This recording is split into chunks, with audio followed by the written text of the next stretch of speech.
Olá, estudantes do 9º ano! Neste vídeo vamos falar sobre o nivelamento da Rússia czarista. Como é que se organizou, como se desenvolveu a Rússia czarista, o Império Russo. Sou a professora Bárbara Furquim e vou acompanhar vocês nesse vídeo. Bom, primeira coisa que a gente vai ver é o que é o czarismo. Compreende-se como czarismo o período do domínio do Império Russo entre os anos de 1547 até a data de 1917. A data de 1917 é uma data importante porque é um momento em que o Império Russo vai passar pela Revolução Russa. São outros episódios da história. Mas a gente vai ver que nesse período em que a Rússia ela era czarista, esse era um momento em que se aplicava um tipo de política que inclusive já havia sido passado ali dentro das nações europeias, que era a monarquia absolutista. Numa monarquia absolutista, a gente vai ver que todo o poder vai se concentrar na mão de um indivíduo. No caso do Império Russo, todo esse poder estava na mão dos chamados czares.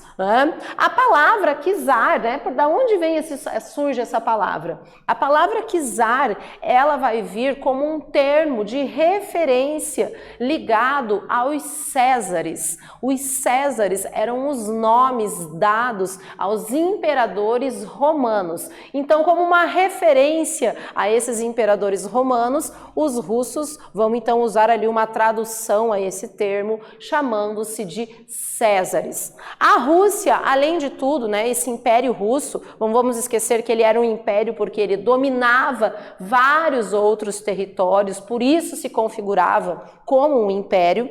E também a gente não pode esquecer que ele estava ligado também a um conceito de produção econômica e de trabalho mesmo semi-feudal. O feudalismo ele foi preponderante dentro de vários lugares da Europa, ali entre o século V e o século XV. No entanto, a gente vai ver que ele vai existir ainda e vai perdurar durante alguns séculos à frente dentro desse Império Russo.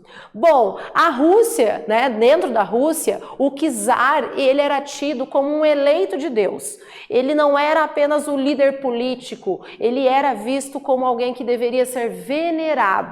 A gente vai ver também que o czar, a nobreza e o clero ortodoxo, que era ali a Igreja Católica, eles possuíam enormes privilégios e eles eram os donos da maioria das terras. Aqui a gente tem a imagem do czar Nicolau II, um dos czares que vai enfrentar uma série de transformações na Rússia. No final do século XIX, o Império Russo ele era o maior país do mundo que dividia territórios da Europa e da Ásia. A população deles tinha cerca de 160 milhões de pessoas, das mais diversas culturas e etnias.